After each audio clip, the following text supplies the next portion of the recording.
Hey everybody, it's Miss Berry. In this video, we are going to be going over our last section, which is section 3.2, which I'm calling Quadrilaterals. Now, we did talk briefly earlier in the semester about quadrilaterals, so you may already have an idea of what a quadrilateral is, but let's just go over the basics. What is a quadrilateral? A quadrilateral is simply defined as a four-sided figure. Another word that you'll hear a lot in this section is parallelogram. So what is a parallelogram? Well, it's got this word parallel as part of the word. So a parallelogram is going to be a quadrilateral, and specifically a quadrilateral where both pairs of the opposite sides are parallel. So both pairs of opposite sides are parallel. We do have a special symbol for parallelogram. It's very hard to find if you're on Microsoft Word or on PowerPoint or something like that. I had to go to Google and then just copy and paste this symbol into my document. But this is the symbol. It's just a parallelogram. You can see that these two opposite sides here are parallel, and then the sides on the left and right are also parallel. All right, so we're going to talk about some special properties of parallelograms. The first special property of a parallelogram is that the opposite sides are congruent. All right, so what do I mean by that? I mean that the length, so the opposite side lengths are equal. All right, so again, y'all saw what the shape looks like. I like to think of it as like a square that was like flying through space. All right, so in this parallelogram that I've drawn here, these two sides would be congruent, and these two sides would be congruent. Okay, so those side lengths are equal. The second property of parallelograms is that opposite angles of a parallelogram are congruent. All right, so let's draw another one. Okay, so opposite angles are congruent. Right, so that means that this angle here is congruent to this angle opposite, and this angle here is congruent to the angle that's opposite from it. All right, so very useful properties. So as long as you know that a shape is defined as a parallelogram, you can assume that all of these special properties are true. All right, the third special property of parallelograms is that consecutive angles of a parallelogram are supplementary.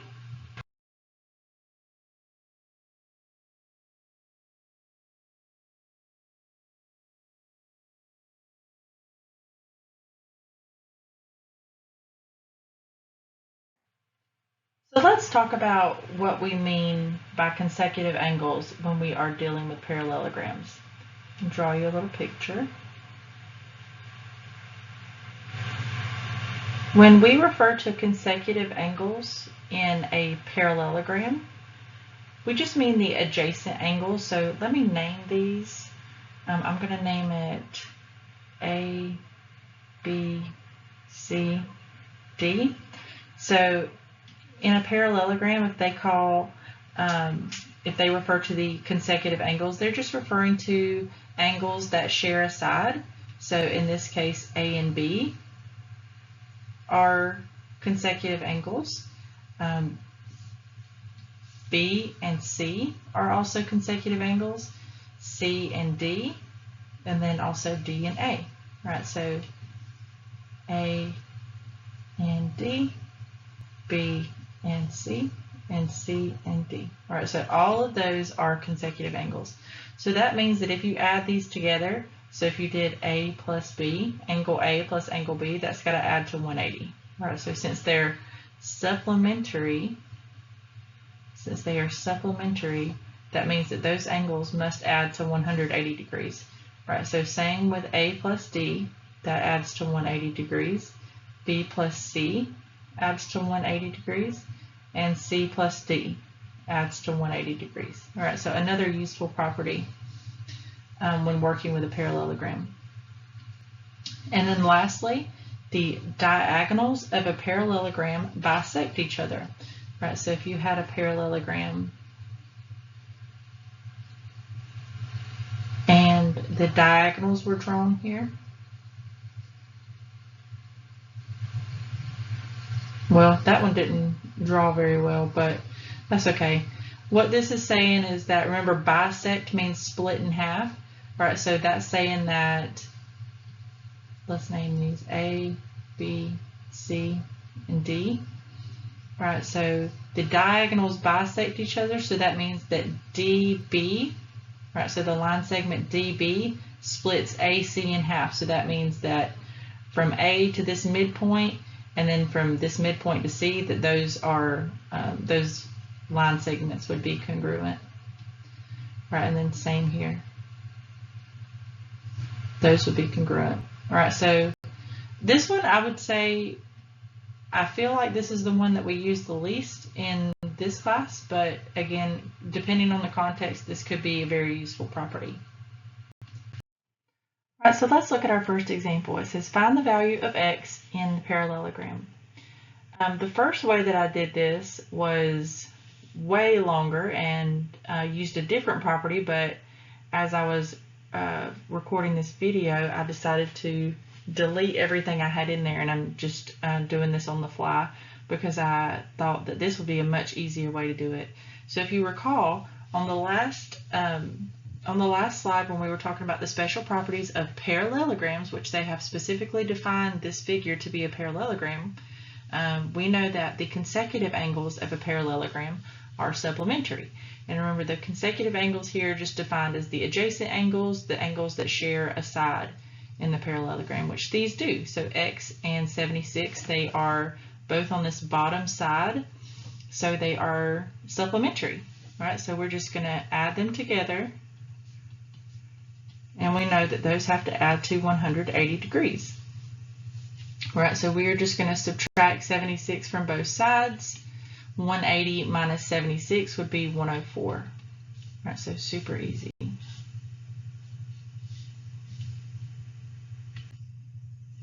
Right, so our next example says find the value of A in the parallelogram shown below. Note that the figure is not drawn to scale. All right, so we have a parallelogram. You can see that they have, not only have they defined this figure as a parallelogram, but they've also marked the congruent sides, and they've marked that they're parallel. So these little arrows are indicating that these lines are parallel, and also that they're congruent. Okay, so we know that in a parallelogram, opposite angles are congruent, so we're going to use that property here. So these two angles are opposite from each other, so we are going to set them equal to each other. So 2a plus 32 equals 64. You can see I've just dropped the degree symbols, and that's fine. If you want to include them, you can, but it's just not necessary. All right, so we're solving for A. We're trying to find the value of A. That's what they asked us to do.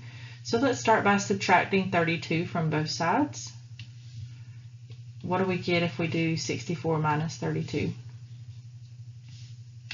That'd be 32, so 2a equals 32. Now we're going to divide both sides by 2. Cancel, this canceled up here. So we get a equals 16. And again, they just asked us to find the value of a, so we're done.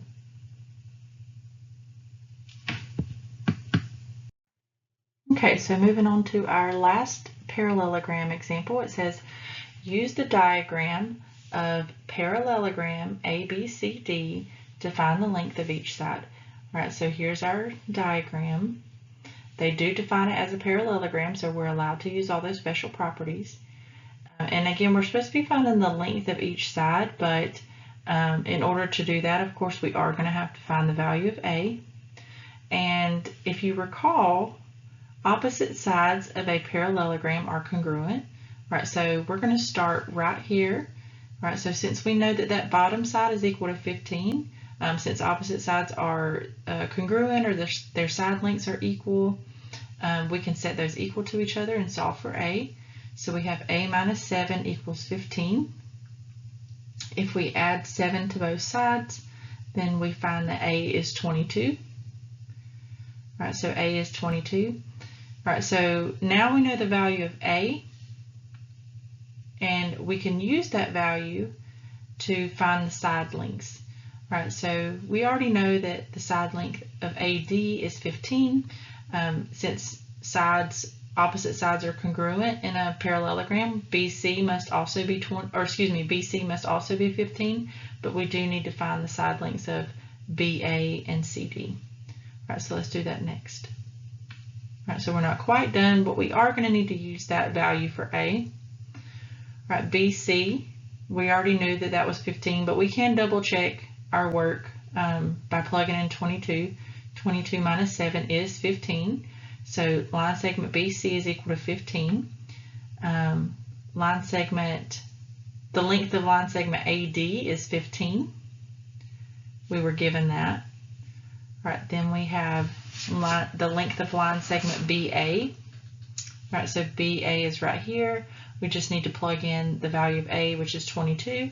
So that's 2 times 22 plus 6. 2 times 22 is 44, plus 6 would be 50. All right, and since CD is opposite from that side, we know that that side must also be 50. And that's it. All right, let's move on to rhombuses, rectangles, and squares. All right, so rhombuses, rectangles, and squares. Now, we've already talked briefly about this, but I do want to remind you of the definitions for each of these. A rhombus is defined as a parallelogram with 4 congruent sides. All right, so not only are the opposite sides congruent, all the sides are congruent. So this is a parallelogram in which all 4 sides are congruent. So you are allowed to use those special properties that go along with parallelograms when you're working with rhombuses. Right, same for a rectangle. A rectangle is defined as a parallelogram with 4 right angles. Right, so not only do you get all those special properties of parallelograms, you're also going to get even more information because you know that all of the angles in the parallelogram are right angles. And lastly, a square is a parallelogram that has 4 congruent sides and 4 right angles. So a square is kind of like a combination of a rhombus and a rectangle. Right, so not only does it have 4 congruent sides, it also has 4 right angles. Right, so let's talk about some special properties that are unique to rhombuses, rectangles, and squares. The first special property is that a parallelogram is a rhombus if and only if its diagonals are perpendicular. Right, so if its diagonals are perpendicular, let's draw the diagonals first. If they're perpendicular, they need to cross at a 90-degree angle. Okay, and then we'll just try to connect the sides with some straight lines as best we can. And the important distinction between a rhombus and a square is just that you're not going to have right angles in the corners. Okay, so your corners are not going to form right angles, but the diagonals do form right angles. They are perpendicular. All right, the next special property is that a parallelogram is a rectangle if and only if its diagonals are congruent. All right, so if you have congruent diagonals, let's see, we can try to draw these about the same. That was probably about as good as I could have hoped for. So in this scenario, let's just name these sides to make it a little easier. DB, that line segment, is congruent to AC.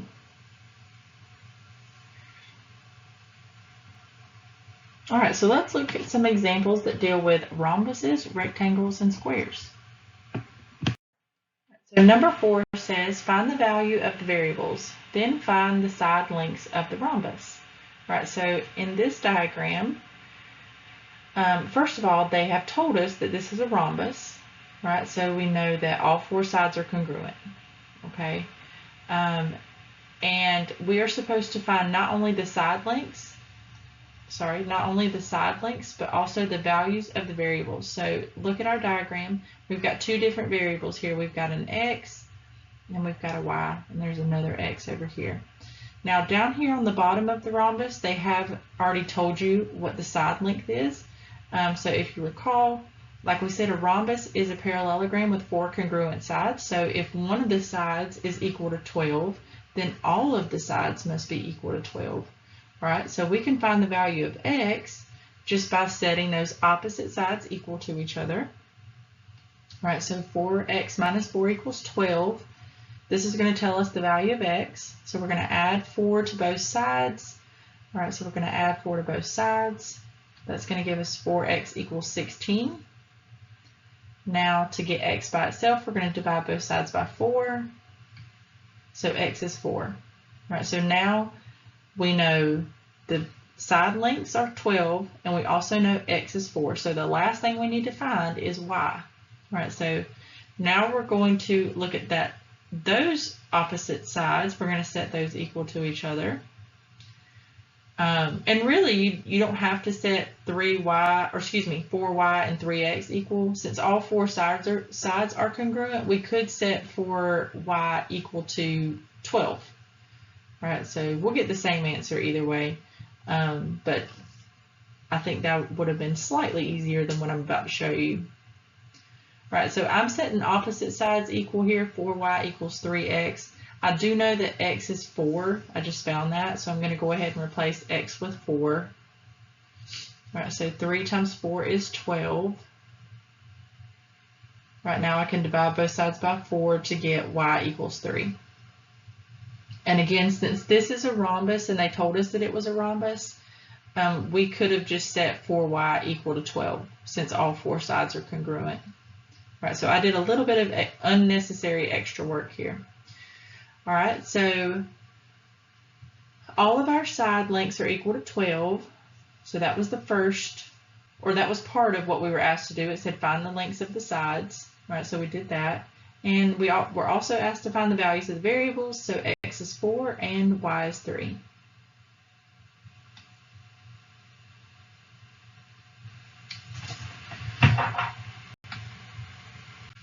All right, our next question deals with a square. We know that a square is defined as a parallelogram that has 4 right angles, and you can see those right angles are indicated here. And it says, and we also know that in a square, all of the side lengths are equal, right? So all of the sides are congruent. So all of the side lengths are equal. All right, so find the values of the variables, then find the side lengths. All right, so let's look at what we have going on here. So if you look at these opposite sides, so the top and the bottom, we've got 2x minus 3 and then 3y equals 24. We don't know anything about x and y yet, so that's not going to be helpful to set those equal to each other. But we can set the left and right equal to each other because those both only involve the variable y. So that's going to allow us to get y by itself. You could have also taken, the left side and set it equal to the bottom, or taken the right side and set it equal to the bottom. So just one of the sides that involved y, set it equal to another side that involved y. So since this is a square, all 4 sides are congruent. But I am going to set the opposite sides equal to each other. So y minus 6 equals 2y minus 15.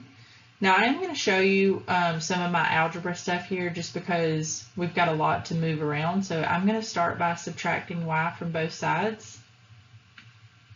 That's going to cancel out the y on the left. All right, so that leaves me with negative 6 equals 2y minus y would just be y. So negative 6 equals y minus 15. Now I'm trying to get y by itself, so I'm going to add 15 to both sides. Negative 6 plus 15. Negative 6 plus 15. That's going to cancel out on the right. And we're left with y equals, is that 9? Yeah. All right, so y is 9. So we know that, we know the value of one of our variables. Now we just need to go and plug this in. All right, so let's go in here and plug in y equals 9. Doesn't matter where you do it at, you're going to get the same thing, right? Because all 4 side lengths are equal. All right, so I'm plugging it in down here at the bottom. 3 times 9 is 27, minus 24 would be 3. Would have been much easier to plug it into the left-hand side over here. I'm not sure why I did that on the bottom, but it doesn't matter. All right, so now we know that all of the side lengths are equal to 3, right? So all of the side lengths are congruent, they're equal. So we know that all the side lengths are equal to 3. So let's take the top expression 2x minus 3 and let's set that equal to what we know the side length is, which is 3. All right, so we know that all 4 sides in the square are congruent, so we can set 2x minus 3 equal to 3. Now to solve for x, we're just going to move that 3 over, so add 3 to both sides, we get 2x equals 6. Divide both sides by 2, and we get x equals 3. All right, so we know that all of the side lengths are equal to 3. All right, so we found that by plugging in y equals 9 into that bottom side length. All right, and then we also found the values of the variables. Y was 9, x was 3, and last but not least, all of the side lengths are equal to 3. All right, our last problem says LMNP is a rectangle. All right, so a rectangle is defined as a parallelogram where a parallelogram that has 4 right angles. Okay, so all sides are not congruent. That's not true, but we do still get that opposite sides are congruent since it's a parallelogram, a special case of a parallelogram. And in addition to that, we get we know that the 4 corners are right angles, and we know that the diagonals are congruent. Okay, so we got that special property that says that the diagonals of a parallelogram are congruent. All right, so LMNP is a rectangle. Find the value of x and the length of each diagonal if LN is equal to x and MP is equal to 3x minus 16. The best way to do this is to draw a picture. So I'm going to start in the bottom left corner. That is traditionally how we name rectangles. You start in the bottom left corner and you go clockwise. So LMNP. All right, then I'm going to draw my diagonals. LN, we know that length is equal to x. And then MP, they told us that length was equal to 3x minus 16. All right, so recall that special property of rectangles that says that a parallelogram is a rectangle if and only if its diagonals are congruent. All right, so that tells us that LN is congruent to MP. So the line segment LN is congruent to the line segment MP, which means that their lengths are equal. We know that the length of LN, they told us, was x. The length of MP, line segment MP, they told us was 3x minus 16. So we're just going to replace LN with x and MP with 3x minus 16. Now we're solving for x. We're trying to get all the x's on one side, so we're going to subtract 3x from both sides. Right, so subtract 3x. Subtract 3x. It's going to cancel out on the right. X minus 3x would be negative 2x. The negative 16 just drops down. Then we will divide both sides by negative 2 to get x by itself. And x is 8. And that was all they asked us for. They just said find the value of, well, excuse me, they said find the value of x and the length of each diagonal. So now we found the value of x. Now we need to determine the length of each diagonal. So we'll go up here and do that since I'm running out of room. We know that the length of LN was x. And we also know that LN was equal to MP. So LN is equal to MP, which is equal to x, which we said was 8. So both diagonals are equal to 8. And that's it. If you have any questions, please let me know, and I'll see you guys next time.